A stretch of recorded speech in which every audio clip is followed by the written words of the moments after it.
uma situação muito delicada, já era delicada da primeira denúncia por envolver um ministro do STJ, né, um dos mais altos cargos ali da justiça brasileira. Então, isso, de fato, requer muito cuidado na apuração. O ministro prontamente implantou esse atestado médico, alegou ali realmente não ter condições de exercer a função. Na sequência, os próprios colegas decidiram que ele deveria ficar afastado, que tem um peso simbólico muito forte diante das investigações.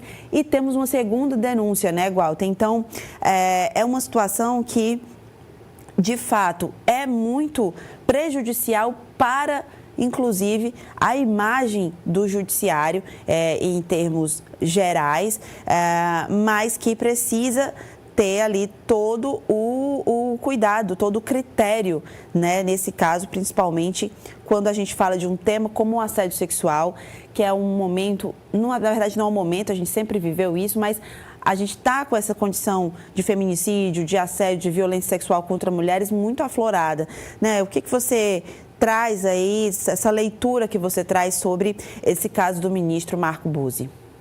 É tudo que o judiciário brasileiro não precisava nesse momento em que está submetido a tantos desafios, é ter um membro de uma de suas cortes superiores envolvido com esse nível de problema, né? Você tem aí toda uma discussão sobre os limites que um juiz, que o magistrado precisa observar nas suas relações sociais, assim, até do ponto de vista com o poder econômico, com o poder político, essas coisas.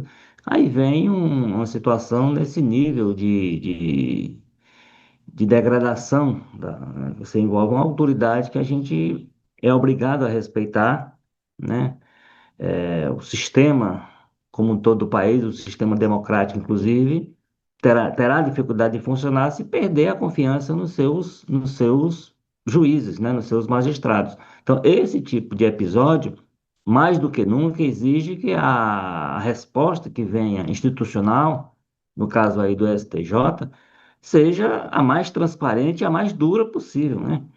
Eu acho que essa primeira medida é mais do que justificada, o afastamento, inclusive não esperando que ele tome qualquer atitude pessoal, que ele até tentou, mas tinha que haver uma decisão que partisse, de fato, dos próprios colegas, né, desse afastamento, que não é uma condenação, mas é uma necessidade que tem dele estar afastado para que a coisa seja apurada com a pressa devida e com a seriedade e a transparência e a independência necessárias, né? São denúncias, as duas, muito graves, né? Que precisam ser apuradas e, mais do que isso, exigem, se confirmadas as denúncias, uma condenação rigorosa, né? Dificilmente a sociedade se sentirá contemplada se, ao final das contas, a decisão for que ele é culpado, que ele fez realmente aquilo de que está sendo acusado, e a pena final seja ele voltar para casa, ficar aposentado com salário de R$ 44.000, né? Então, será difícil a sociedade entender essa como uma pena justa para alguém, né? Então, há toda essa discussão nesse momento que eu acho que esse episódio lamentável até ajuda a alimentar mais sobre a questão do código de ética, que os magistrados. Claro que essa ética aí é a ética do cidadão, né? O que ele está sendo acusado de fazer, você não exige do juiz, você exige do cidadão com relação a como se lida com as pessoas, né? Como é que tem a confiança delas e como é que tenta se aproveitar das fragilidades. Então, mas o código de ética eu acho que abarca inclusive isso, para que a gente tenha de volta um comportamento dos nossos magistrados, e em especial esses que compõem as cortes superiores, mas deve valer para todos, mas em linha com o que é a expectativa da sociedade. A gente precisa de juízes, né?